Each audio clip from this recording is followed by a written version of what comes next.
Caroline, what were you thinking at 5-1, you know, down, and she's serving for it? Well, I was thinking at that point she still has to win 4 more balls to win this match and don't make it easy for her. But at 5-1 and 40-15, I felt like I was 1 foot out of the tournament. But and she served a great serve down the tee as well, and it was just slightly out, and I was kind of lucky. And then I felt her tighten up just slightly, so then I just thought to myself, you know what, at this point, don't make her win it. You know, don't give it to her. And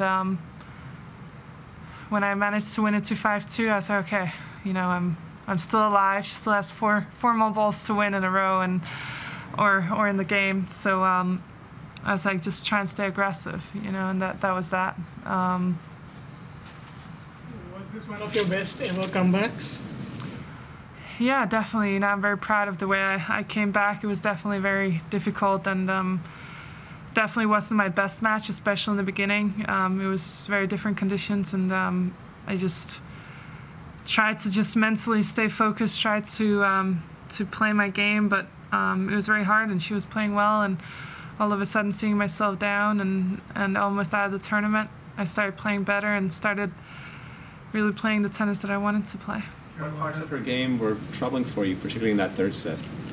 You know, I felt like that third set could have gone either way. I feel like I had opportunities in the first game and the second game. You know, I kept being close and not closing out the games, and she was getting a lot of balls back. She felt like I hit some good shots, and she would keep coming up with these great comebacks, and yeah, all of a sudden I was down 5-1. What did you know about it before you walked on court? Well, I'd done my research, and obviously watched a little bit of videos, so I knew her forehand and her first serve was pretty good. I didn't expect her to be moving this well as she was. She got some great balls back, and with that slice and balls where I thought, okay, now I should be ahead, and all of a sudden I found myself in the defense. So so that was something that surprised me out there. At 1-2, you had that point where you had that challenge, and then you ended up losing the game. How did that affect you? Well, obviously I would have rather it been 2-2 than 1-3. You know, that's definitely a key point. Whether the umpire was right or not, I don't know. Obviously in my head, I would have liked to have won that serve because I thought it was a late call, but maybe it wasn't. I don't know. I think it's easier from someone from the outside seeing that. But obviously it's hard mentally then all of a sudden being down 4-1 instead of 3-2, and you know, it kind of went from there. But she also played really well. I have to give it to her. Caroline, you're known for your fighting spirit. 2 things. Where do you think that comes from? And you've been around a lot of different sports. Do you think in some way that has helped you as well? Definitely. I think growing up in a sporty family where everyone is competitive and hates to lose, and if you lose a game to anyone in my family, you're going to hear for it for at least a week. So so that's definitely helped me. And growing up, I never wanted to lose, and the worst was to lose to my brother, because giving him the opportunity to be ahead and being able to talk shit to me, sorry for the words, it was not pleasurable. So so I think from that point you just learn and fight, and you don't give up, even if it's a board game or a tennis or soccer or whatever it is. So you know, it's I think definitely in the family. Something that came from there. We've had grunting come up as another issue after last night's match. Just wondering if it's something that players are talking about, or if you have a particular view on the issue.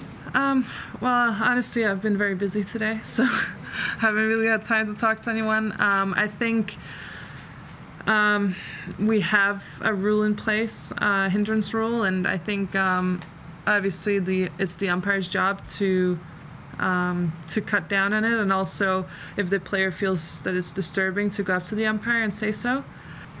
Talk a little bit about the off season, and obviously you got engaged. Was it a surprise? You know, were you expecting it? Well, all I'll say is that it was a surprise, and it was amazing, and very happy, and it was great. Everything went really well, and had the best off season. It was we had a great time traveling a little bit and exploring some new places, and yeah, it's been a lot of fun. I was really recharged when I finally got back on the court again, and I was ready to practice and prepare for here. Could you just take a moment and say how off-court happiness, feeling so good off-court, impacts your performance and your approach? Yeah, I think it's different from person to person, obviously, but for me, feeling happy and content off the court and just everything is going great helps me play better on the court, you know, because I don't have any worries. I just kind of do my thing, you know, and all I think about is the yellow ball and the net and the lines, and it just makes everything much simpler, and it's great to know I have that amazing support, and it makes a huge difference to me.